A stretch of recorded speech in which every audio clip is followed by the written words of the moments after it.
ঐক্যমত্য কমিশনের দিকে তাকান, আদার পলিটিক্যাল পার্টিসগুলোর দিকে তাকান। আপনি শুধুমাত্র যদি ফ্রেম করেন যে ইসলামী দলগুলো চাচ্ছে না তো শুধু এখানে আপনি জুনায়েদ সাকিব ভাইয়ের বক্তব্য শুনেন, আপনি মাহমুদুর রহমান মান্না ভাইয়ের দলের বক্তব্য শুনেন, আপনি এবি পার্টির বক্তব্য শুনেন, এনসিপির বক্তব্য শুনেন। এই পার্টিগুলো ইসলামিক দল না। এবং আপনি যদি জাস্ট অপোজিশনে আপনি যাদেরকে দেখছেন, শুধু বিএনপির দিকে যদি আপনি তাকাই, তাদের বক্তব্য তো প্রথম দিক থেকে তারা অ্যাডামেন্ট। এখন ছাড় দেওয়ার প্রবণতা তো তাদের মধ্যে থেকে আসতে হবে।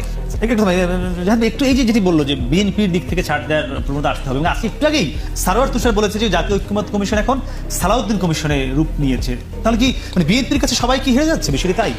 আচ্ছা হারচিত, আমি যদি এভাবে প্রশ্ন করি, একটু ডেভিলস অ্যাডভোকেট, বিএনপি ছাড় দেবে না, ও দেবে না, ও বড় দল, ও মনে করছে তার হ্যাডাম আছে, সে ছাড় দেবে না, তারপর কি হবে? আমি বলছি বিএনপি ছাড় দেবে না, তাহলে কি হবে এরপর?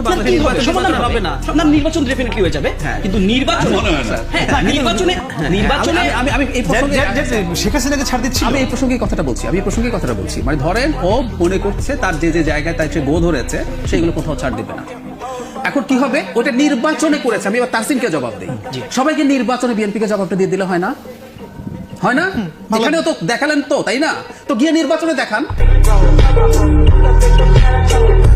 জাতি এইটা চায়, জাতি ওটা চায়, শুনতে শুনতে না কান ঝালাপালা হয়ে গেছে। আমি একটা উদাহরণ দিই।